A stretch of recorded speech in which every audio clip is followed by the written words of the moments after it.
네, 안녕하십니까. 덕꿀입니다. 오늘은 토요일 저녁입니다. 연휴 잘 보내고 계신지 모르겠습니다. 조금 슬픈 소식은 이번 연휴가 끝나면 8월 달까지는 휴일이 없는 것 같아요. 예, 뭐 공휴일이 옛날엔 제헌절도 공휴일이었는데 그게 좀 없어졌죠. 그래서 당분간은 참 휴일이 없다는 게 마음이 좀 슬프지만 우리에게는 주식시장이 항상 열리기 때문에 그래도 조금 뭐 이게 재미있다는 표현은 좀 그렇지만 주식시장에 대한 그 변동성을 보면서 잘 연휴가 없는 날들을 잘 이겨내시고 또 저와 함께 한올바이오파마 공부도 좀 하면서 열심히 생활을 하시면 또 좋은 날이 있지 않겠습니까? 예, 항상 긍정적으로 생각하시는 습관 기르시면서 평일을 잘 보내셨으면 좋겠고 남은 연휴도 잘 보내시길 바랍니다. 오늘은 저기 그 지난번에 6월 5일 우리나라 시간으로는 아마도 현충일이었던 것 같아요. 현충일 새벽 5시 우리나라 시간으로요. 현충일 오전 5시쯤에 이제 로이반트에서 미국의 투자회사인 제퍼리스라는 회사에 글로벌 헬스케어 컨퍼런스 2025에 로이반트 CEO인 맥글라인이 참가를 했어요. 참가를 해서 좀 한 30분가량 회사에 대한 발표를 좀 한 게 있는데 그거에 대한 실시간 내용을 조금 이제 AI를 통해서 원문을 받아서 번역을 좀 해보고 좀 매끄럽지 않은 부분은 제가 좀 매끄럽게 수정을 했고요. 그 다음에 여기도 적혀 있지만 괄호로 되어 있는 표현들이 중간중간에 있거든요. 그 부분들은 CEO가 언급은 안 했는데 대화 흐름을 볼 때 어떤 내용으로 유추를 할 수 있는지 그런 내용을 추정을 해서 제 개인적인 의견입니다.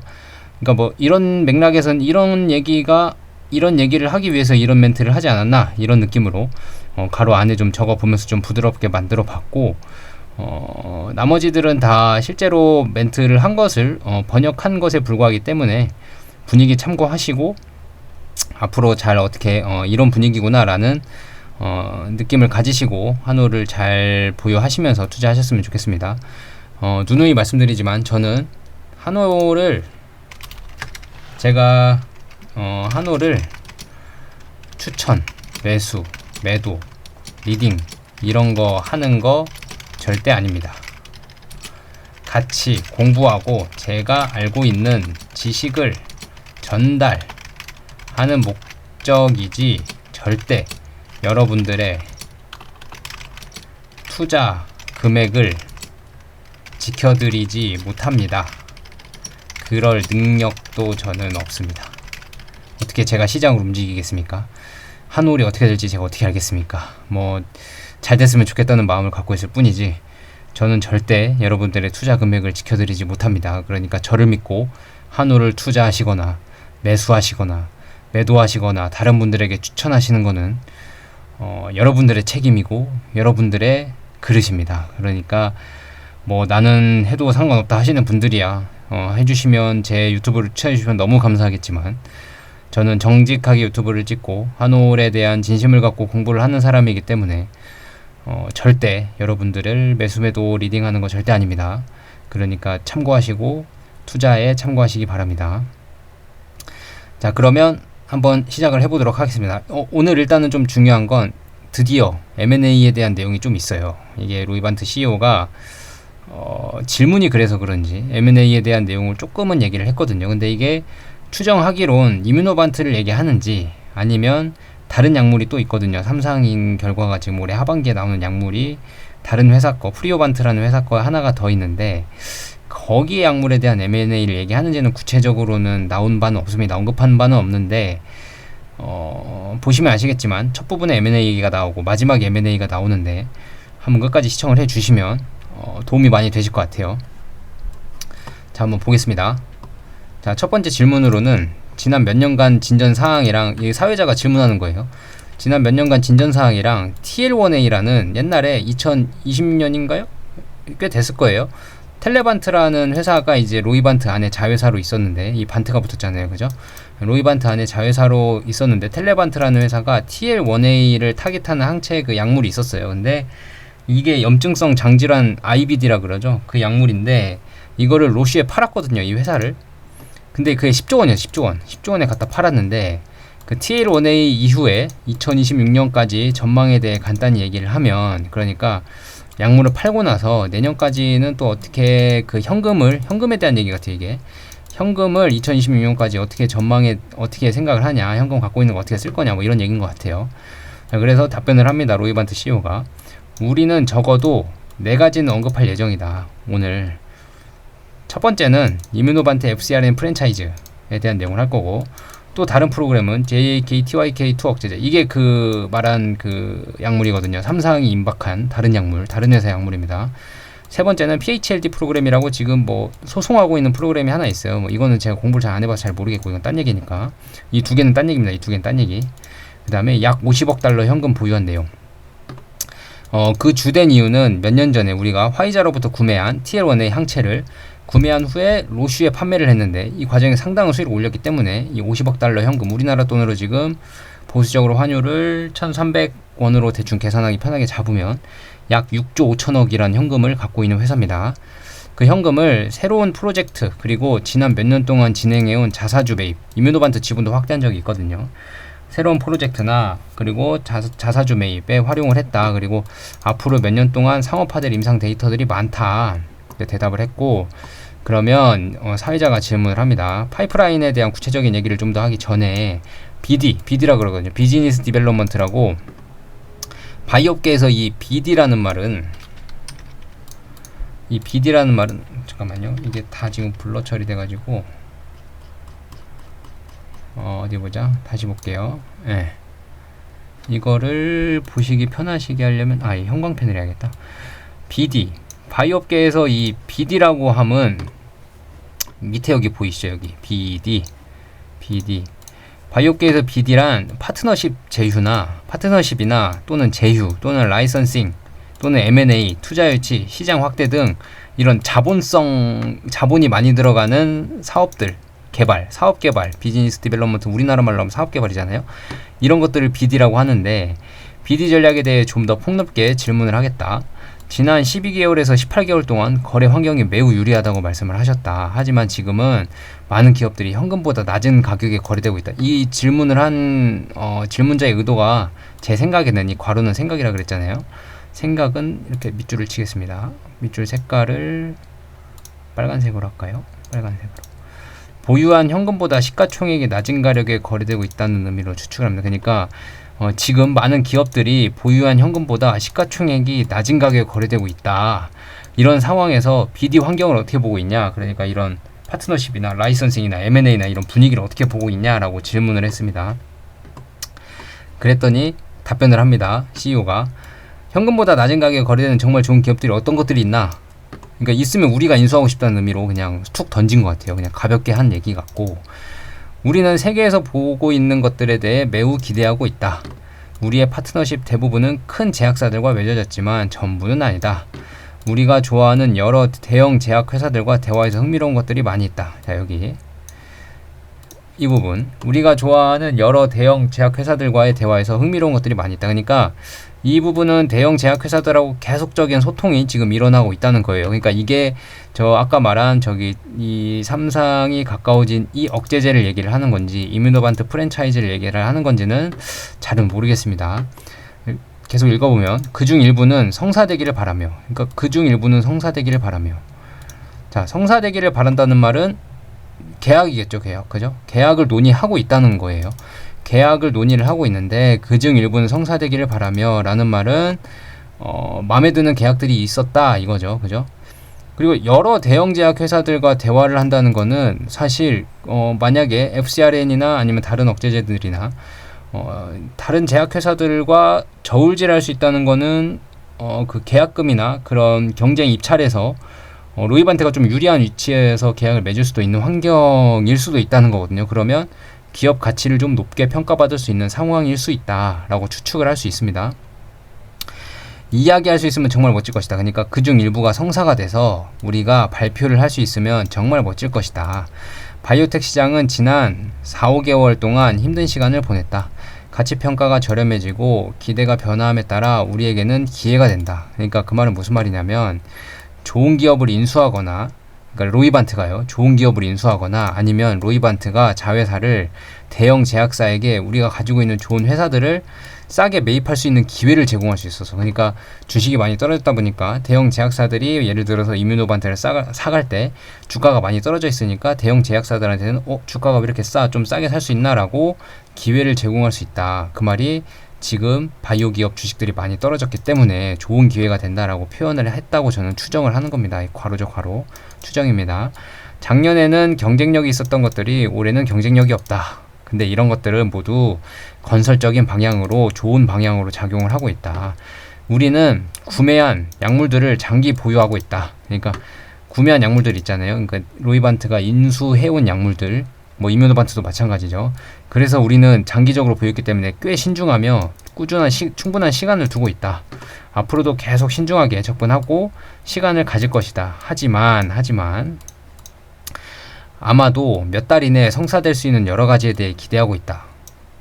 자, M&A 얘기 계속 나오죠. M&A인지 라이선스 사우신지 모르겠지만 이 BD에 관련된 얘기가 계속 나옵니다. 아마도 몇 달 이내에 성사될 수 있는 여러 가지에 대해 기대하고 있다. 이게 뭐 이뮤노반트인지 브레포시티닙인지, 그러니까 아까 말한 저 삼상이 가까운 다른 회사 약물인지는 잘 모르겠지만 몇 달 이내에 성사될 수 있는 여러 가지에 대해 기대하고 있다.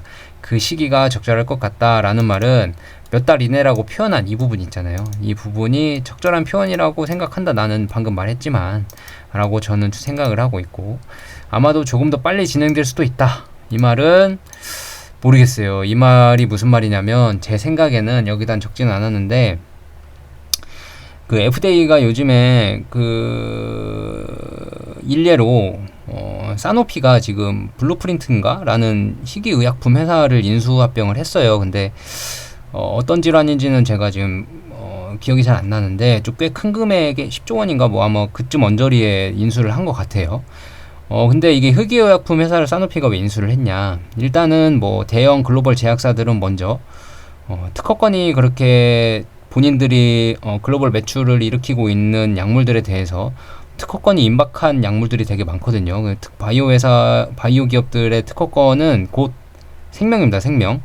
왜냐하면 특허 기간이 끝나면 바이오 시밀러, 복제약품들이 진입을 할 수 있기 때문에, 그러니까 이게 원가가 엄청 떨어지고 경쟁에서 밀리거든요, 비싼 약물은. 그래서 싼 바이오 약품 회사, 바이오 시밀러들이 진입을 하기 때문에 특허는 정말 생명이거든요. 근데 그 생명이 거의 다 하는 대형 제약사들이 많이 있어요. 머크의 키투르다도 그렇고 여러 회사들이 있는데 그 회사들이 살아남으려면 이제 다른 약물을 그러니까 인수를 하는 게 빠르거든요. 본인이 처음부터 약물 개발 단계에 있는 것들을 만들어서 뭐 임상을 다시 진행을 하고 하기에는 시간이 너무 오래 걸리고, 그리고 이미 임상이 진행 중인 약물들이 수없이 많겠지만 그 약물들을 속도를 내가 억지로 빨리 할 수도 없는 노릇이거든요. 근데 당장의 특허 기간은 끝나가기 때문에 새롭게 매출을 일으킬 수 있는 상품들이, 조만간 매출이 나올 수 있는 상품들이 필요하단 말이에요.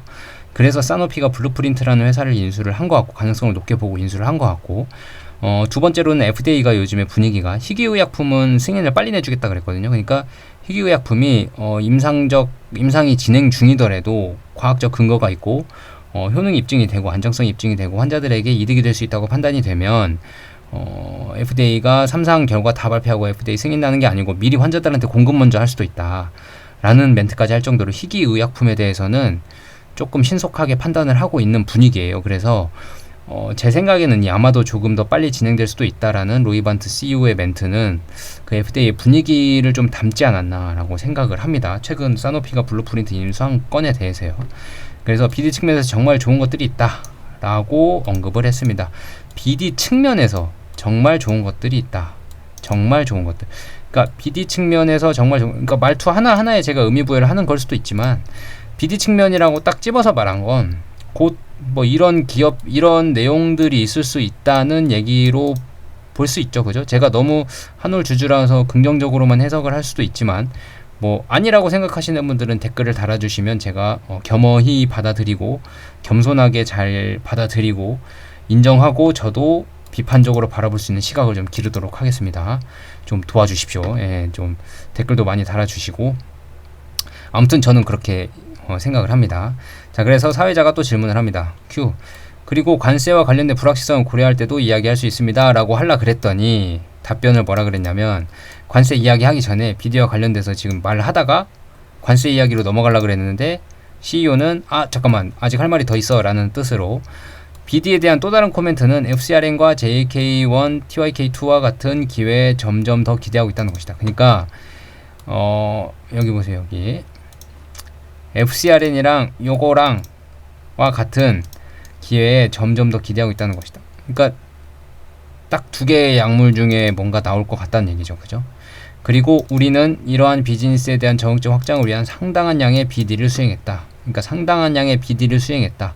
상당한 양의 BD는 뭐 투자 유치나 시장 확대를 의미하는 것 같습니다. 이미 수행한 것들이니까. 뭐 아직 이뮤노반트든 뭐 파트너십이나 제휴 맺은 거 없고요. 라이선싱이나 뭐 M&A 한 거 없고. 그러니까 투자 유치나 시장 확대를 얘기하고 있는 것 같아요. 자본 배치 관점에서도 그런 것들을 더 많이 보게 될 것이라는 거니까, 자본 배치도 이제 FCRN에 많은 집중 투하, 얘는 3상이 거의 끝나기 때문에 뭐 신약 발표할 때나 신약 승인할 때나 몇천억 원 들어가는 수준이 있거든요. 근데 이제 자본 배치 관점에서도 그런 것들을 더 많이 보게 될 거라는 거는, 자본 배치를 얘나 얘 중에 많이 쓸 거는 얘죠, 얘 FCRN. 그러니까 FCRN에 많은 자본이 들어갈 거다. 자본 배치 관점도 그렇게 볼 거다. 그 말이에요. 근데 그 사회자가 그게 뭔 뜻이냐, 유기적으로 말씀하시는 거냐 라고 했더니, 유기적이라는 말을 얘네가 단어로 영어로 들을 때 organically라고 단어를 사용을 했거든요. 근데 유기적이라는 말이 무슨 말인지 제가 잘 모르겠습니다. 이게 자본을 이렇게 좀 이렇게 유도리 있게, 우리나라 말로 유도리 있게 쓸 거냐 이 말인지, 그래서 맞다, 유도리 있게 쓸 거다, 우리가 중요하게 생각하는 것에 더 많은 돈을 쓰고 있다는 의미다 이 말인지 뭐 잘 모르겠습니다. 이거는 한번 아시는 분들은 댓글 달아주세요. 관세와 관련해서 확실히 불확실성의 요소가 있었고 제약산업도 그 과정 겪고 있다. 자, 그래서 질문하는 사람이 아까 관세 얘기 하다 말았으니까 다시 관세 얘기 넘어가죠. 자, 마진과 주당 순이익 EPS에 대한 우려. 그러니까 트럼프의 제약바이오 관세 정책으로 인한 어려움에 대비해서 EPS에 대한 우려들이 있잖아요.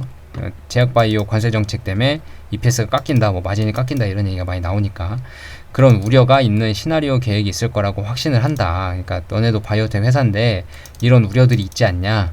이 전환 기간 동안 제약산업과의 논의에서 분위기가 어떻게 변화했거나 변화하지 않은지 궁금하다. 그러니까 트럼프가 제약바이오의 관세 정책을 내기 전이랑 내고 나서 그 전환 기간이라는 게 그 분위기 반전 기간을 말하는 것 같거든요.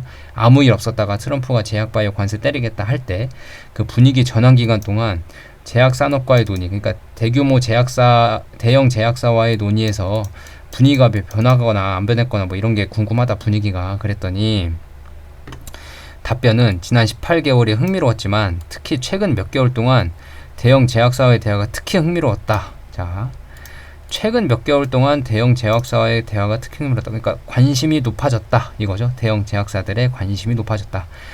특히 인수합병에 관한 논의가 활발했다. 아주 대놓고 말하죠. 특히 인수합병에 관한 논의가 활발했다. 논의는 팀들이 여러 가지를 검토하고 많은 시간을 투자하며 적극적으로 참여하고 있다. 하지만 그 속도가 우리가 노력하고 있는 것에 비해 라는 말은 안 했지만 제 생각엔 중간에 이 말이 생략된 것 같고, 노력하고 있다니까 우리가 노력하고 있는 것에 비해 그 속도가 그에 맞지 않고 있다. 그러니까 따라오지 못하고 있다. M&A 논의는 활발하게 하고 있지만 속도가 우리가 원하는 대로 그렇게 빠르지는 않다. 그런 이유가 여러 가지 있다고 생각한다. 먼저 대형 제약사에서 중국 거래가 더 많이 이루어지고 있다. 대형 제약사에서 중국 거래가 더 많이 이루어지고 있다. 그래서 대형 제약사에서 더 많은 가치 구매가 이루어지고 있다는 점도 봤다. 이로 인해서 가치 구매는 좀 싼 값에 파는 것들 있잖아요. 대형 그 약물들 중에서 그런 것들 얘기하는 것 같아요. 뭐 이것도 추정입니다. 제 추정. 이로 인해 그들이 시간과 자본을 배치하는 방식에 영향을 미쳤다고 생각한다. 그러니까 중국 약물이든 좀 가치 있는 약물이든 이로 인해서 이런 데 시간을 쓰고 돈을 썼기 때문에 시간과 자본을 배치하는 방식에 영향을 미쳤기 때문에 그렇게 속도가 많이 안 났던 것 같다. 그리고 또한 몇 주 전 대형 제약사 CEO랑 만났을 때, 대형 제약사 CEO랑 몇 주 전에 만났대요. 그의 언급은 MFN Most Favored Nation이라고 그 최애국 약가 정책 있잖아요. 트럼프가 내놓은 최애국 약가 정책 소음 있기 전이었대요. 몇 주 전에 CEO랑 만났을 때는 MFN 소음 전이었대요. 그 전에 그의 언급은 지난 한 달 동안, 그러니까 대형 제약사 CEO가 몇 주 전에 만났는데 그 몇 주 전 기준으로 지난 한 달 동안이에요. 그러니까 관세의 85, 90%를 썼다는 것이다. 오타 있는 것들은 수정하면서 보겠습니다. 그의 언급은 지난 한 달 동안 85%에서 90%의 관세에 대한 시간을 썼대요. 그러니까 이런 얘기가 흘러나오니까 CEO들이, 그가 CEO죠. CEO. 얘가 CEO의 CEO. 그의 언급은 CEO. 대형 제약사. 대형 제약사 CEO 언급은 지난 한 달 동안 85%, 90%의 시간을 이런 최혜국 약가 정책 이런 데 썼대요. 그러니까 즉 수백억 달러 규모의 제약회사를 운영하는 데 필요한 모든 다른 일들을 이 대형 제약사 CEO의 시간의 10에서 15%, 그러니까 85%, 90%를 관세에만 신경을 썼으니 진짜 필요한 약물들에 대한 이런 제약회사 관련 그런 펀더멘탈에 관련된 그런 데 쓰는 CEO들의 시간은 10%에서 15%밖에 안 됐을 거다. 그러니까 약가 인하 정책 때문에, 자, 여기서부터 여기까지는 제 생각입니다. 트럼프 약가 인하 정책 발표 전부터 대형 제약사들은 고민이 깊었고, 발표하기 전부터 이런 얘기가 흘러나왔으니까 고민이 깊었겠죠. CEO들은 아직 MFN, 그러니까 최혜국 약가 정책이 발표되지 않았지만 그 전부터 지속적으로 신경을 쓰고 있었다는 의미로 의약품 기술에 대한 본질에 대한 신경을 많이 못 썼다. 그러니까 그렇기 때문에 대형 M&A가 때때로 성사되기 어려운 이유를 생각할 수 있었다. 이유가 나오죠. M&A가 안 됐던 이유들. 일반적으로 일부 일이 더 느려진 이유로 생각을 할 수 있다. 이런 것들 때문에. 그래서 이러한 대형 제약사 CEO와의 대화에서 우리가 감정에 주된 영향을 미친 것은 아마도 MFN이었을 것이다. 어떤 방향이 맞는지 파악하는데 정말 많은 시간이 소요가 되었다.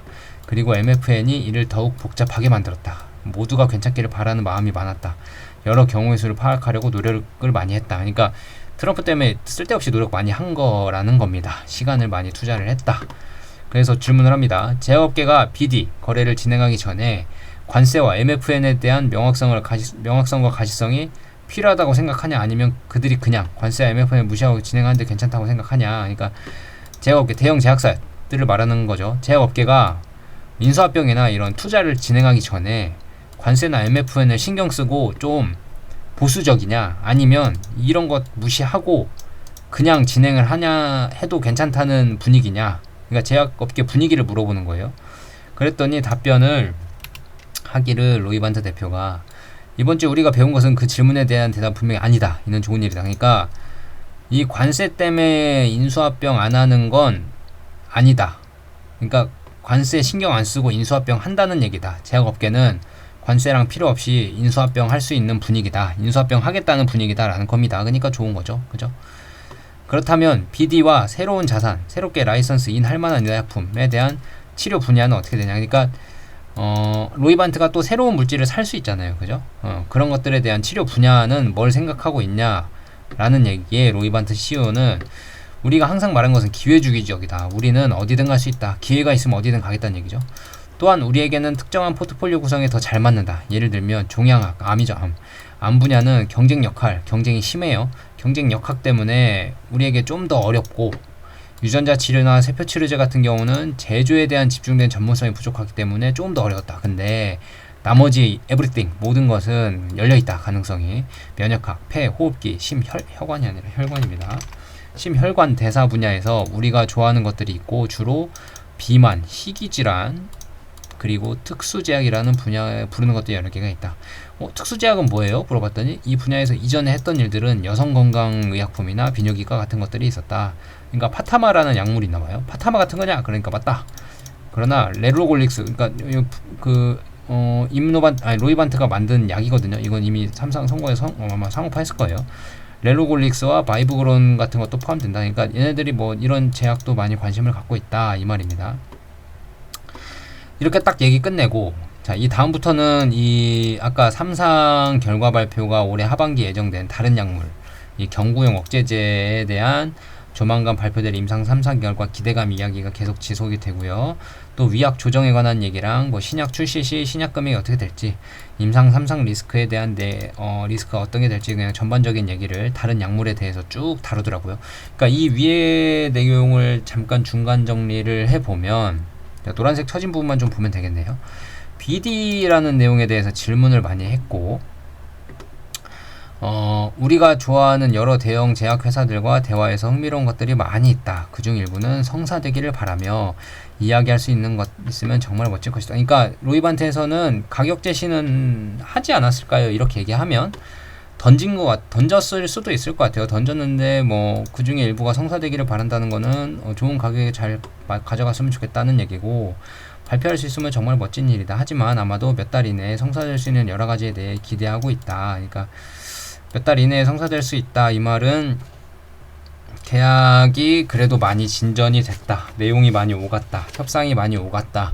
그래서 몇 달 이내에 성사가 될 수도 있다라는 걸 기대하고 있다는 거고, 아마도 조금 더 빨리 진행될 수도 있다. 이 말은 FDA에서 희귀의약품에 대한 게 워낙 호의적이기 때문에 조금 더 빨리 진행이 될 수 있다라는 의미로 저는 해석을 했고요. 아니면 대화가 대형 제약사들과 대화가 잘 통하고 대형 제약사들이 좀 적극적이라서 좀 더 빨리 진행될 수도 있다고 표현을 한 건지도 모르겠습니다.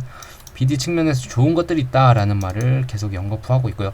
이 괄호 안 친 말들은 다 실제로 했던 말입니다. 로이반트 CEO가.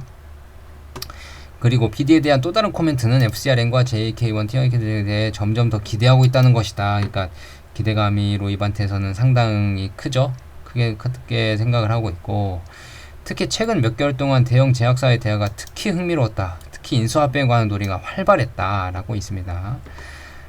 이로 인해서 그들이 시공과 자본 배치하면서 영향을 미쳤다. 그러니까 이거는 이제 최국 대우 FN에 대한 얘기니까요. 그러니까 M&A가 안 된 이유를 여기서 쭉 그러니까 논의는 활발했는데 이런 것 때문에 M&A가 안 됐고, 그죠?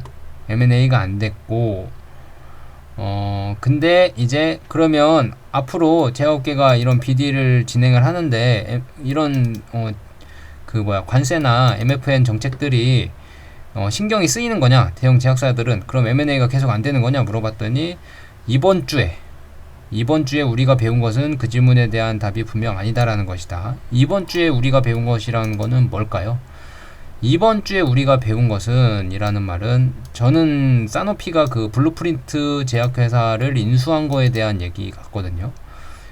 꽤 큰 금액으로 인수를 했고, 그게 이번 주거든요. 예, 그래서 대형 제약사는 그런 거 필요 없이 인수합병 하는구나 라고 분위기를 감지한 것 같아요. 로이반트 CEO는. 이것도 추정입니다. 자, 그래서 쭉 그 다른 약물에 대한 이야기를 했고요. 그 다음에 이제 이뮤노반트 얘기가 나오기 시작하는데요. 자, 이제 이뮤노반트에 대한 이야기를 해보자. 이것은 투자자들에게 또 다른 큰 논의 주제다. 올해 받은 데이터 업데이트에 대해 다시 한번 말씀해주고, 그 다음에 앞으로 기회 어떻게 생각하냐 물어보니까, 이뮤노반트 주요 약물은 140이다. 그레이브스나 MG나 CIDP, 쇼그렌 등 일부 탐색 연구와 초기 연구가 포함된다. 현재 바토클리맙이라는 약물도 있다. 매우 좋은 약물이다. IgG를 상당히 깊게 억제한다. 하지만 아시다시피 LDL 콜레스테롤을 증가시키는 불행한 부작용이 있다. 따라서 바토는 두 번째 흥미로운 자산이 되었다. 1402가 있는데 1402가 첫 번째가 돼버렸고, 바토는 부작용 때문에 두 번째로 흥미로운 자산이 되었다. 그러나 우리는 바토에 대해 MG와 CIDP를 이상을 정했다. 이게 왜 중요하냐면, 사실 LDL 콜레스테롤 증가시키면 이거 버려도 되거든요. 그리고 그러니까 버려도 된다는 얘기가 임상하던 거 다 중단시키고 1402로 다 넘어가자 할 수 있어요. 근데 이뮤노바트는 굳이 임상을 중단 안 시키고 MG 3상은 다 끝냈고 CIDP도 임상 2, 비상도 다 끝냈단 말이에요. 그 3상은 비용도 많이 드는데 굳이 MG를 부작용이 있는 바토클리맙이 임상을 다 끝냈어요. 근데 이게 왜 중요하냐면, 바토클리맙으로 MG 임상 3상을 진행을 하면서 데이터를 본 것들이 너무 많아요. 그러니까 앞으로 1402를 어떻게 진행해야겠다라는 방향이 다 설정된 겁니다. 이 MG와 CIDP 임상을 통해서. 그러니까 바토클리맙을 통해서 IgG 감소를 어떻게 감소시키는지, 이게 지속성이 있는지, 어떤 질병에 도움이 될지, 안티-FcRn 저해제로 IgG 항체를 동반한 질환들에 적응을 하면 적극적으로 도움이 될지, 이런 것들이 바토 임상 3상을 MG로 마무리하고 CIDP 이상으로 마무리를 하면서 너무 많은 것들을 배웠거든요. 그러니까 참 이뮤노반트나 로이반트 회사 입장에서는 판단을 참 잘한 거죠. 만약에 이걸 안 했으면 1402로 똑같은 임상 또 했을 겁니다. 그리고 개발 전략 수립을 못 했을 거예요. 어떤 방향으로 나아갈지를 아예 판단 못하고 다시 새롭게 진행하면서 배워야 되기 때문에. 근데 바토가 미리 임상 진행에 들어가 있었고, 불행히 이게 140이었으면 더 좋았을 테지만 그 상황이 아니었기 때문에 바토가 먼저 들어간 약물이라서 임상을 진행을 하고 있다가 부작용이 발견됐음에도 불구하고 계속 진행을 했고, 그로 인한 데이터를 통해서 많은 것을 학습할 수 있었기 때문에 바토 입장에서는 참 잘 된 거죠. 이뮤노반트나 로이반트가 판단을 잘 한 거죠. 그중 가장 중요한 목적은 MG와 같은 정증에서 IgG 억제를 더 깊게 하기 위한 용량 반응을 계속 제공할 수 있다는 것을 보여주는 것이었다. 그러니까 MG라는 질병 3상에서 IgG 억제를 더 깊게 하기 위한 용량 반응을 확인할 수 있었다는 거죠. 확인할 수 있다는 거. 그러니까 알제넥스와의 차이점입니다. 그러니까 용량 반응이라는 건 알제넥스는 할 수가 없어요. 왜냐하면 단일 용량이니까. 근데 이뮤노반트는 340ml랑 680ml랑 두 가지의 용량으로 바토클리맙을 인체에 투여를 하면서 용량에 따른 깊은 IgG 억제 반응을 비례관계를 증명을 했기 때문에 많은 것을 얻을 수 있었고요. 즉, 더 깊은 IgG 억제가 해당 환자들에게 임상적 이익을 가져올 것이다 라고 가설을 세울 수 있었고, 그리고 저는 모든 투자자 커뮤니티가 이에 동의할 수 있다고 생각한다. 임상 결과가 그렇게 나왔죠. MG에서. 자, 이제 전 세계 모든 사람들이 더 깊은 IgG 억제가 더 나은 임상적 이익을 가져온다는 것을 확신하게 되었다. MG에서 말하는 겁니다. MG에서. 그러나 저는 그게 사실이라고 생각하지 않습니다. 응? 갑자기? IgG가 더 깊게 억제될수록 더 좋은 임상 반응이라고 가정을 하고 임상 진행을 다 했는데 로이반트 CEO는 저는 그게 사실이라고 생각하지 않는다고 했습니다. 엥? 이게 뭔 말이냐 싶었더니 이 얘기는 안 한 건데 제가 왜 이 멘트를 했는지 곰곰이 생각해보고 알아보고 찾아보니까 제가 과거에 어떤 기사를 봤냐면 그 바이오 헤븐이라고 참 이뮤노반트의 최대 경쟁사라고 떠올랐던 바이오텍 회사가 있습니다. 지금도 이뮤노반트의 경쟁사긴 합니다. 임상을 진행을 하고 있기 때문에. 그레이브스 임상도 진행을 하고 있거든요. 바이오 헤븐이 올해 하반기인가 아마 들어간다고 하는 것 같은데, 근데 이뮤노반트 로이반트 CEO가 왜 IgG 감소가 깊으면 깊을수록 더 이득을 준다는 가설을 왜 사실이 아니라고 판단을 하냐면 바이오 헤븐 때문에 그래요. 바이오 헤븐이 지금 임상 진행 중인 약물이 이거 잠깐만요. 이거는 좀 중요한 멘트니까 얘는 노란색으로 하겠습니다. 자, 바이오 헤븐이 임상 진행 중인 것 중에 IgG 디그레이더가 있어요. 이게 그 이뮤노반트 바이오 헤븐 거기가 기억이 안 나는데 이 1300인가 1310인가 이렇게 명명이 돼 있을 거예요. 바이오 헤븐 자체적으로. 그러니까 바이오 헤븐이 헤븐인지 아무튼 바이오 헤븐이 임상 진행 중인 IgG 디그레이더 IgG 감소제예요. 감소제를 염두에 두고 한 발언이라고 저는 생각을 해요. 이 IgG 감소가 더 이득을 준다는 사실이 저는 그게 정확한 팩트 사실이라고 생각하지 않습니다 라고 발언을 한 건, 바이오 헤븐도 지금 IgG 디그레이더를 만들고 있는데 바이오 헤븐의 IgG 디그레이더는 IgG를 이뮤노반트보다 더 깊게 억제해요. 86%인가 7%인가 나와요. 근데 이뮤노반트가 82인가 3인가 그러거든요. 그러니까 더 깊게 억제하는 건 맞아요. 얘네도 피하 주사 제형이고 편의성도 있고요. 근데 더 깊게 억제하는 거는 맞아요. 맞는데 기술적으로 다른 문제를 낳을 수 있다고 기술적으로 다른 문제를 발생시킬 수 있다고 과거에 이뮤노반트 CEO였던 피트 살즈만이 어느 컨퍼런스에서 문제 제기를 한 적이 있어요. 그러니까 제가 그때 기사를 찾으면 바로 나올 거예요.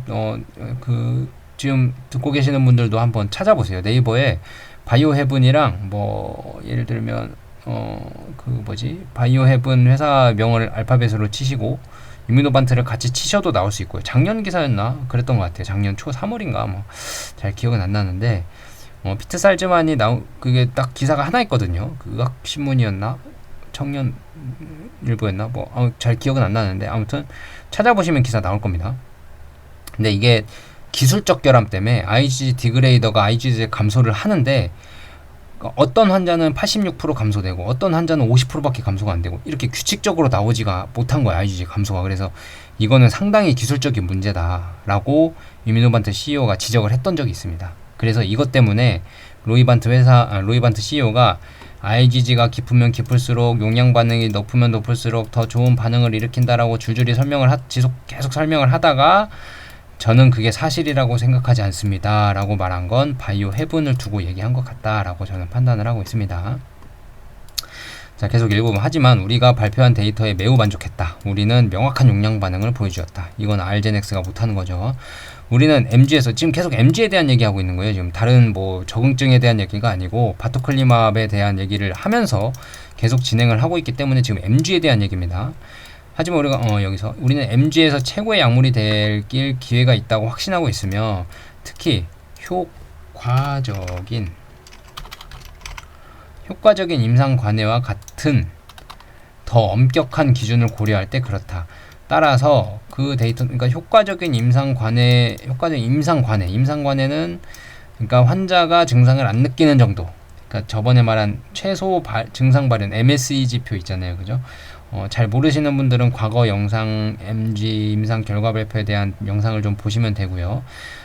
MSE 지표를 경쟁사인 알제넥스보다 더 엄격하게 설정을 했지만 그거를 만족시켰거든요. 그러니까 자체적으로 설정하고 자체적으로 만족시킨 거예요. 그러니까 그런 임상 관해와 같은 더 엄격한 기준을 고려할 때 그렇다라고 최고의 약물이 되기를 확신하고 있는 이유가 여기 나옵니다. 따라서 그 데이터는 예를 들어 1402에 대한 목표에 집중하는 방향을 지시.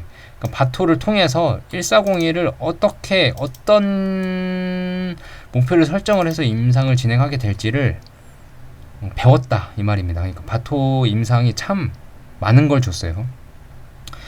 그러니까 1402는 어떤 식으로 설정을 하냐면 이제는 용량 반응은 이미 나온 반응이고 그 다음에 지속성과 그 MSE 지표, 그러니까 임상적 관해 중증 근무력증 환자가 중증 근무력증을 못 느끼는 정도의 지속성을 중점으로, 다른 약물들은 그 MG-ADL 점수라는 일상 활동 점수가 개선이 되는 정도에만 집중을 했는데 우리는 그건 당연히 만족시킬 뿐더러 더 엄격한 증상이 안 나타나는 정도의 지속성까지 우리는 임상을 통해 보여주겠다라는 걸 설정할 수 있게끔 한 게 바토클리맙 임상이었고요.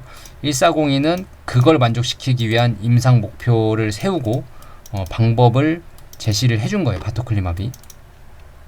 그러니까 여기서 1402가 다른 약물들이 하지 못하는 더 깊은 IgG 감소와 환자 치료에 다른 약물에 비해 더 강력하고 효과적인 임상 기준을 만족하도록 목표를 설정을 했다. 바토를 통해서 배웠기 때문에. 그리고 CIDP 데이터도 특히 높은 IgG 억제 환자와 낮은 IgG 억제 환자를 비교했을 때 매우 유망하게 보였다. 그러니까 IgG 감소에 따라서 CIDP 데이터도 반응률을 보였다 이 말입니다. 자, 그곳의 아이디어 전략은 MG에서 질문을 합니다. 사회자가 아이디어 전략 MG에서 좋은 것이 무엇인지 재정의하는 것이다. 그러니까 이뮤노반트에서 아이디어 전략은 MG에서 좋은 것이 무엇인지 다시 재정의를 하는 거예요. 이렇게 표현하면 어떨까? 그러니까 이렇게 표현하는 게 맞나요? 사람들이 MG-ADL 점수에 몰두해 있었고, 알제넥스를 말하는 건 존슨앤존슨이다. 이뮤노반트는 새로운 최소 질병 기준, 그러니까 MSE 최소 증상 발현 정도를 발표를 더 엄격한 기준을 발표를 하고 있습니다. 그리고 알제넥스는 MSE에 대해 또 이야기를 또 하기 시작을 했고, 의사들도 MSE에 대해서 이야기를 하기를 시작을 했습니다. 알제넥스 약물이 나올 때는 MSE라는 얘기가 안 나왔는데 이뮤노반트가 MG에 대해서 전략적으로 MSE 얘기를 하기 시작하니까 알제넥스도 MSE에 대해서 이야기를 또 시작을 했고 의사들도 MSE에 대해서 이야기를 하기 시작했다. 그러니까 MG-ADL 점수만 몰두해 있다가 MSE라는 더 엄격한 기준의 잣대를 들이대기 시작했다. 그러니까 환자들이 만족감이 MG-ADL 점수로는 안 된다. 증상이 거의 없을 정도까지는 돼야 된다. 임상적 관해가 느껴져야 된다. 이런 얘기가 나오기 시작했다는 겁니다. 자, 우리는 MG가 상업적으로 여전히 꽤 미성숙 시장, 그 멘트론 0이라는 단어를 썼거든요. 영한 시장이라고 생각을 한다. 우리가 기대하는 것은 그리고 우리가 보고 싶어하는 것은 우리가 기대하는 것은 그리고 우리가 보고 싶어하는 것은 많은 다른 면역학 시장이 따랐던 동일한 발전이다. 즉 IgA라는 항체가 총 4종류거든요. IgA, IgG, IgM, IgE 이렇게 4종류인데 그중 4종류에서 IgA에서 어떤 질환에 대한 이런 점수 PASI 50이면 대충 뭐 50점 만점 이렇게 생각하시면 돼요. 근데 이게 75점, 90점, 100점 만점으로 기준이 점점 더 좋은 기준이 개발이 되고 엄격해지고요. ACR은 이제 류마티스 관절염 질환 치료하는 질문인데 20개 만족만 했다가 50개 만족시켜야 되고 70개 만족시켜야 되고까지 늘어나고 있고요. UC라는 거는 단순한 임상적 반응만 되면 좋았던 게 이제 임상적 관해까지 데이터로 나아가는 것처럼 점점 더 엄격한 기준들이 이 면역학 시장에서는 점점 생긴다는 거예요. 시장이 진화함에 따라서. 그러니까 MG의 뒤에 쭉 읽어보면 나올 거예요. 무슨 말씀이신지 아시겠죠? 기준이 점점 더 시간이 지날수록 엄격해지는 약물이 살아남는다. 그리고 우리는 MG의 미래에서도 비슷한 추세를 볼 수 있다고 생각한다. 같은 면역학 시장이기 때문에. 즉 단순히 MG-ADL의 기초선 개선이 아니라 더 깊은 MG-ADL 반응자로 나아가는 것이다. 단순히 2개 포인트, 그러니까 MG-ADL을 측정한 포인트가 여러 개가 있잖아요. 2개 포인트 만족의 개선이 아니라 5개, 7개 포인트에서 MG-ADL 개선이 되는 반응자들 말이다. 단순히 MG-ADL 개선을 넘어서 MSE까지 이제 5개, 7개 포인트를 만족시킨 것도 부족해서 MSE, 최소 증상 발현, 증상이 거의 안 나타나는 정도와 같은 임상 관해 환자들의 기준이 설정될 수 있다. 또한 임상 관해를 얻고 이를 오랜 기간 유지하기까지 지속성 있는 MSE 환자들이다. 그러니까 엄격한 지표를 만족하고 그 만족한 지표를 꾸준히 유지도 시켜주는 약물까지 필요하다 이거죠. 나중에 시간이 지나게 되면. 그래서 우리는 이것이 MG 환자들 시장에서 기대할 방향이라고 생각을 하며 MG에 관련된 많은 사람들이 우리뿐만 아니라 T세포 결합제를 개발하는 사람들과 다양한 치료법을 개발하는 사람들이 진정으로 환자들이 원하는 결과를 향해 시장이 나아가길 원할 것이다. 그러니까 T세포 치료제 결합제로 면역 치료제를 개발하는 회사나 또 다른 다양한 치료법으로 개발하는 회사들도 이런 엄격한 기준을 만족하게끔 약물이 개발되어야 하는 분위기로 시장이 나아갈 것이다 라는 겁니다. 그리고 우리는 FcRn 분야를 그 방향으로 나아가게 도울 수 있다고 생각을 하는데, 이는 차세대 데이터가 어떻게 보일지를 반영하는 방식이며 일부 경쟁자들이 제공하는 것보다 더 깊은 IgG 억제를 통해 우리가 제공할 수 있는 것을 강조하는 방식이라고 생각을 한다. 그래서 우리는 시장이 이렇게 발전해 나갈 것이라고 생각을 한다. 그리고 우리는 그 방향으로 나아가는데 큰 역할을 하고 싶다. 그러나 MG에 대한 진실은 이 환자들이 이전에 선택할 수 있는 옵션이 매우 제한적이었다는 것이다. 자, 이 말이 무슨 말이냐면, 그래서 알제넥스가 초기에 MG 시장에 잘 진입을 했기 때문에 선택권이 없는 환자들은 알제넥스 약물을 투여받을 수밖에 없었고 자연스레 시장에 침투하기 쉬웠고 자리 잡기도 쉬운 분위기였다. 그러니까 로이반트 CEO가 말한 MG에 대한 진실은 이 환자들이 이전에 선택할 수 있는 옵션이 매우 제한적이었다. 이 말은 알제넥스가 그 선택할 수 있는 옵션이 없던 환자들에게 선택 옵션으로 다가왔고, 그래서 초기에 시장에 진입하기가 쉬웠고, 환자들은 다른 약물이 이거밖에 없으니 투여받을 수밖에 없었고 자연스럽게 투여를 받고 나서 약물의 효과가 나타나면 시장에 자리 잡기 좋은 분위기였다. 에프가티지모드가 알제넥스 약물 이름이거든요. 에프가티지모드는 이러한 환자들에게 좋은 약물이다.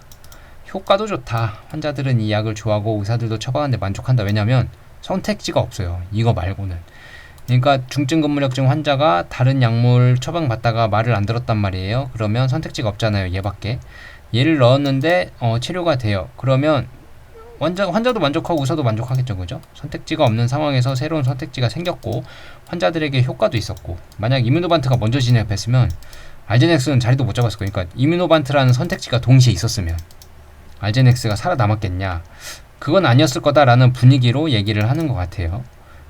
자, 환자들은 이 약을 복용하는 것에 만족을 하죠. 따라서 우리는 의미 있는 시장 점유를 확보하기 위해서 실제 가치 제한을 제공해야 돼요. 그러니까 실제 가치 제한이라는 말은 실제 효능이 더 좋다는 데이터를 제공을 해야 돼요.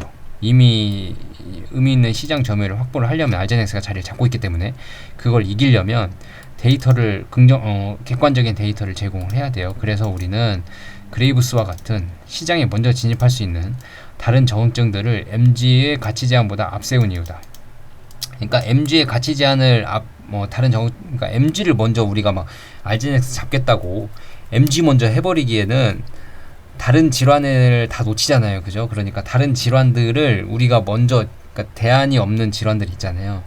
그런 질환들을 알제넥스가 MG 대안 없을 때 진입해서 성공을 거둔 것처럼 우리도 MG 알제넥스를 이기려고 MG를 가는 것보단 다른 질병에 대한 시장을 먼저 진입을 해서 그런 게 더 우선순위가 되는 게 더 좋지 않겠냐 이렇게 얘기하는 겁니다. 뭔 말인지 이해되시죠? 분위기는. 자, 그래서 그레이브스에서는 우리가 MG에서 알제넥스가 하는 것처럼 상업시장을 정의할 수 있다. 그러니까 그레이브스를 우리가 먼저 진입을 해버리면 알제넥스가 MG 시장을 정의한 것처럼 다른 대안이 없이 우리가 효과가 좋아라고 정의한 것처럼 그레이브스 먼저 진입을 하면 우리가 그 기준이 된다. 그레이브스 질병의 기준이 된다. 그래서 우리는 그레이브스에서 앞서 나갈 수 있다. 그래서 우리는 이것이 MG에서 우리가 처하게 될 격렬한 경쟁에 비해 더 쉬운 전투라고 생각을 한다. MG는 이미 알제넥스가 자리를 잡고 있는데 이뮤노반트가 들어가려면 격렬한 경쟁이 일어날 거 아니에요. 근데 그레이브스는 지금 들어가는 시장이 없기 때문에 이뮤노반트가 최초기 때문에 앞서 나갈 수 있다. 그렇지만 MG에는 아직도 우리에게 많은 기회가 있다고 생각한다. MG 버리지는 않았어요. 우리가 방금 이야기한 것, 그러니까 MSE 지속 가능성이나 뭐 유지성이나 이런 것들, 그런 데이터들을 보면 분명 MG는 아직 많은 기회가 있다라고 얘기를 한 겁니다. 그래서 사회자가 물론이다. 그러면 MG 말고 그레이브스는 어때요? 이제 MG 시장에 대한 알제넥스가 진입했을 때 또는 MG의 기준이 초기에는 약했고 나중에 점점 기준이 엄격해질 거다라는 얘기를 했습니다. 그러면 그레이브스 질병에서는 나중에 어떨까요? 라고 물어보는 겁니다. 그러기를 로이반트 CEO가 답변을 하기를 그레이브스는 상업 모델을 구축하려는 모든 사업자, 바이오텍들이죠. 에게 어마어마한 숫자를 초래하는 재미있는 시장 중에 하나다. 왜냐하면 33만 명, 중증 근무력증이 5만 명 좀 넘고요. CIDP가 그거보다 적었나? 아마 그럴 겁니다. 많았나? 아무튼 5만에서 7만 뭐 적으면 3만 5만에서 7만? 아무튼 뭐 이 정도예요. 그러니까 33만 명이면 엄청 큰 거죠. 33만 명의 그레이브스 환자가 모든 약물 치료 옵션에 반응하지 않기 때문에, 그러니까 그레이브스 환자 중에 33만 명은 약을 써도 안 된다는 얘기예요. 그러니까 바이오텍들이 얼마나 좋아하겠습니까? 그죠? 그들은 사용 가능한 모든 약물에 실패를 냈으며 33만 명이 다 실패했고, 그들에게 남은 유일한 옵션은 이제 약물 실패 안 하니까 기분이 나쁘죠. 예, 이건 좀 농담적으로 얘기를 했고, 갑상선을 외과적으로 제거하고 평생 항갑상선 약물을 복용하며 여전히 기분이 나쁜 것이에요. 이거 좀 농담이 섞인 건데, 예, 좀 고통스럽다. 그래서 우리는 환자에게 제공할 수 있는 것 관련 꽤 특별한 시장이라고 생각한다. 우리 약물이 대체제가 될 수가 있다. 그 말이죠. 예, 선택의 여지가 없는 33만 명이 선택할 수 있는 하나의 기회가 생긴다. 이 말입니다. 특히 우리가 이상에서 보여준 데이터를 고려할 때 더욱 그렇다. 그래, 데이터 좋게 나왔죠. 예, 이 시장은 선두주자가 되는 것이 정말 흥미로운 곳이다. 그레이브스 질환에 대해 많은 다른 사람들이 나타날 것이다. 그 점에 대해서는 확신한다. 그러니까 경쟁이 심해질 거다라는 얘기입니다. 그리고 우리는 그들에 대한 질문을 받을 것이다. 그러니까 질문을 받는다는 거는 이제 소위 말해서 이제 좀 잽이 들어올 거다. 그러니까 견제가 들어올 거다. 질문을 받을 것이다. 이 말은 견제가 들어올 거다. 더욱 엄격한 임상 결과를 요구하는 이들이 생길 것이고, 더 좋은 임상 결과를 낼 수 있는 약물들이 경쟁적으로 생길 수 있다라는 의미입니다. 계속 질문을 받을 것이다. 그러니까 이 약물 이거 돼? 너 돼? 안 돼? 막 이런 얘기 있죠. 예, 견제를 받을 것이다. MG에서는 절대 할 수 없었던 질문에 대해 우리가 할 수 있는 재미있는 대답은 우리는 그들보다 앞서 나갈 것이다. 그러니까 이 말은 무슨 말이냐면 제가 여기다 뒤에다 정리를 했는데, 아무리 뒤에 개발된 약물이 더 좋다고 하더라도 이뮤노반트는 애초에 그레이브스에서 전 세계 선두주자로 나가고 있고요. 지금 용량 반응, 약물 지속성, 깊은 IgG를 통해 객관적 결과 등을 후반에 진입한 약물들에 대해 역전의 여지를 남겨둘 것이 없다는 강력한 자신감. 그러니까 MG에서는 절대 할 수 없었던 질문에 대해 우리가 할 수 있는 재미있는 대답은 우리는 그들보다 앞서 나갈 것이다 라는 말은, 니들이 뒤에서 아무리 좋다고 찾아와 봐라, 우리보다 데이터 좋은가, 이 말입니다. 그러니까 알제넥스의 MG는 MG-ADL 갖고만 얘기를 했지 그 MSE 증상에 대해서는 얘기를 거의 안 했던 분위기였기 때문에 이뮤노반트가 MSE 가지고 지금 잽을 날리고 있거든요. 너네 MSE 우리보다 안 좋잖아. 우리가 더 엄격한 기준을 만족하고 있잖아. 나중에 지속성도 있잖아. 우리는 용량 반응도 있고. 알제넥스 너네 그거 안 되잖아 라고 이뮤노반트가 알제넥스의 잽을 MG 적응증에 대해서 계속 날리고 있는 거고, 그레이브스도 시장의 경쟁이 심해지기 때문에 우리가 먼저 진입을 하더라도 후발주자들이 우리에게 많은 잽을 날리고 견제를 할 거다 이 말이에요. 근데 우리는 그들보다 앞서 나갈 것이다. 그 말은 데이터에 자신감이 있다. 우리 따라와봐. 아무리 너네들이 뒤에서 잽을 날린다고 해도 우리에는 MG에서는 절대 알제넥스가 대답을 할 수 없었던 질문에 우리는 대답을 할 수 있다. 니들 우리보다 안 돼 라고 자신감을 표현을 한 겁니다. 그러니 우리를 먼저 지켜봐 주시고 그들은 뒤에서 어떻게 플레이할지 알아내면 된다. 이는 정말, 그러니까 우리는 1등이니까 2, 3, 4등 어떻게 경쟁하는지 위에서 지켜만 보면 된다는 거예요. 그레이브스 약물이 경쟁이 심화되더라도. 그러니까 시장 진입 먼저 들어갔고 우리는 데이터도 훨씬 좋고 우리는 검증된 약물이고 검증된 메커니즘이고 하니까 우리는 훨씬 플레이할 때 좋다. 나머지들은 니들 증명 다 알아서 하고 우리보다 데이터 좋으면 덤벼봐 이 말입니다. 자, 그 다음 질문을 합니다. 사회자가 이뮤노반트와의 미래에 대해서 어떻게 생각을 하십니까? 지난 몇 달 동안 최소한 소통 측면에서 몇 가지 변화가 있었다. 하지만 로이반트에게 가장 좋은 경우의 시나리오는 뭔가? 그 관계가 어디까지 발전되길 원하나? 자, 우리는 로이반트 CEO니까 로이반트는 이뮤노반트와 좋은 관계를 원합니다. 우리는 로이반트 지분의 58%를 소유를 하고 있습니다. 작년보다 약간 높은 수치입니다. 유상증자 참여했거든요, 작년에. 우리는 이뮤노반트 프로그램을 좋아합니다. 우리는 항 FcRn 계열 시장이 정말 흥미로운 장소라고 생각합니다. 우리는 1402가 다양한 적응적 효과를 발휘할 수 있는 약물이라고 생각을 합니다. 현재 이 FcRn 메커니즘은 생물학적으로나 과학적으로 잘 이해되고 있습니다. 폭넓은 생물학적 기초가 있습니다. 사람들이 아직 연구를 시작하지 않은 많은 적응증도 있고 현재 이미 활발히 연구되고 있는 많은 적응증도 있습니다.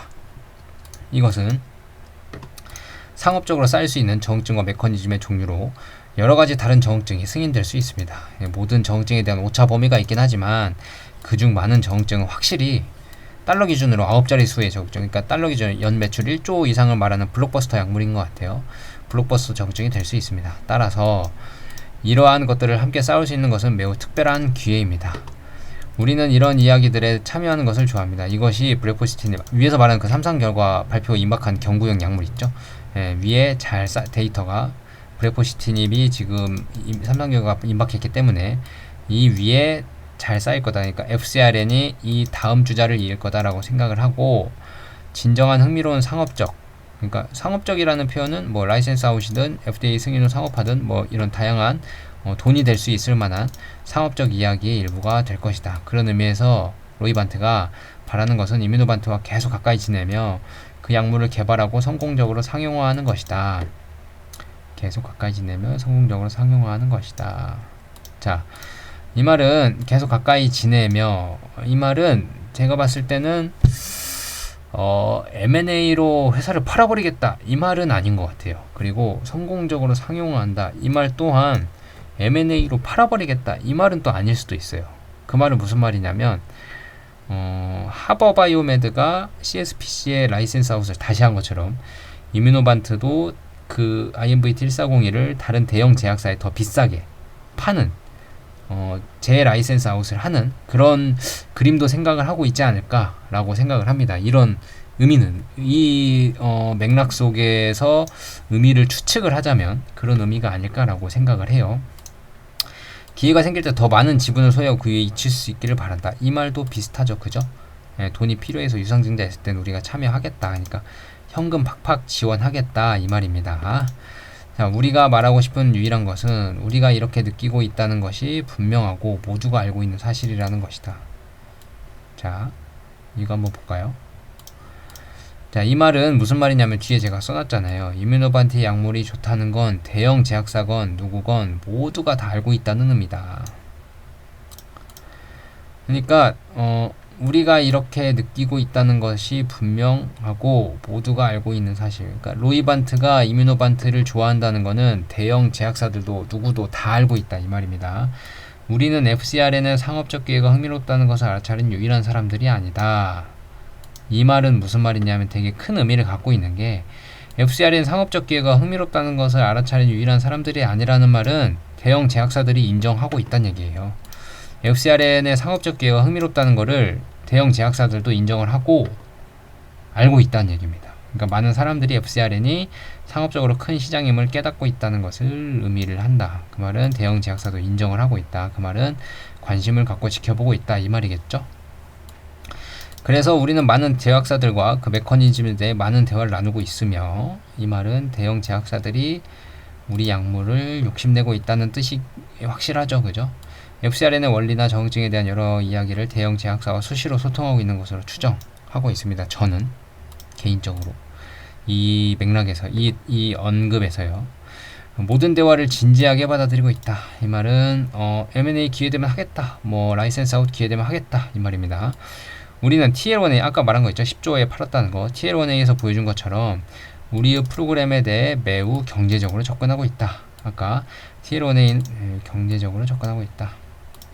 자, TL1A는 로시에 약 10조 원 주고 라이센스 아웃을 한 이력이 있는데, 이와 비교해 대형 제약사와 많은 대화 중이라는 답변 속 맥락에서 FCRN도 경제적으로 접근하고 있다는 표현을 라이센스 아웃 또는 M&A 이야기가 많이 오가고 있음을 알 수 있는 표현이라고 저는 추정을 하고 있습니다. 자, 여기까지 하고 이제 나머지는 뭐 뒤에 특허 얘기하고 끝나거든요. 특허는 저희랑 관련 있는 얘기는 아니고 뭐 소송 걸린 얘기예요. 특허가 아니라 소송 걸린 얘기하고 끝나는데 여기까지입니다. 자, 처음에 M&A 얘기가 좀 나오고 뒤에 FCRN 얘기 나오면서 M&A 얘기가 나왔어요. 그 중간에 이 10분 동안 다른 얘기 할 때는 이때는 M&A 얘기 안 했거든요. 이 부분 다른 약물에 대한 10분 동안 설명이 있었다 그랬잖아요. 그 약물에 대한 얘기할 때 M&A에 대한 얘기는 많이 안 한 걸로 기억을 하거든요. 다시 한번 보긴 보겠습니다. 근데 얘기는 안 했는데 FCRN 얘기하면서 마지막에 M&A 얘기 비슷하게 대형 제약사들과 소통 중이다, 뭐 상업적 기회가 흥미롭다는 것을 다른 회사들도 알고 있다, 그래서 많은 대화를 지금 나누고 있다, 진지하게 받아들이고 있고 상업적으로 경제적으로 접근하고 있다, TL1A 팔았던 것처럼. 그러니까 저는 되게 긍정적인 표현들이라고 많이 보여지고, 제가 뭐 한쪽으로만 해석을 하려고 해서 그런 건지 아니면 멘트가 진짜 그런 건지 잘 모르겠지만, 뭐 다른 의견 있으신 분들은 꼭 댓글 남겨주시고 제가 객관적인 시안을 가질 수 있도록 좀 도와주시면 감사하겠습니다. 그러니까 최초로 M&A 얘기들이 좀 많이 적극적으로 나온 것 같은데, 한 3일 뒤인가 4일 뒤인가 또 컨퍼런스가 있어요. 그 내용도 나오면 제가 정리해서 또 올릴 건데 비슷한 얘기가 나오지 않을까 싶고, 더 깊은 얘기가 나온다면 땡큐지만 이번에 했던 것과 비슷한 얘기가 많이 나올 것 같긴 해요. 그것도 한번 정리해서 올려드릴게요. 긴 시간 동안 시청해주셔서 감사하고, 이 영상은 자꾸 보시면 분위기 파악하는 데 도움 많이 되실 것 같아요. 주변에 한올에 관심 있으신 분이거나 투자를 고민하고 계시는 분들에게는 제 유튜브 영상을 추천해 주시되, 여기 써있죠? 절대 매수 매도 추천이 아닙니다. 여러분들은 본인의 판단을 하에 투자를 하셔야 되고요. 저는 여러분들의 금액 돈을 책임져 주지 않습니다. 그러니까 추천은 하시되 책임지는 멘트는 하지 마시고, 좋아요 구독하기 눌러주시면 저에게 많은 도움이 되고요. 댓글도 응원도 다 보고 있고 하트 눌러드리고 있죠. 감사합니다. 다음은 또 컨퍼런스 얘기가 또 있으면 그 내용 업데이트를 해드리겠습니다. 길게 시청해주셔서 감사하고 늘 감사드리고 언제나 감사드립니다. 감사합니다.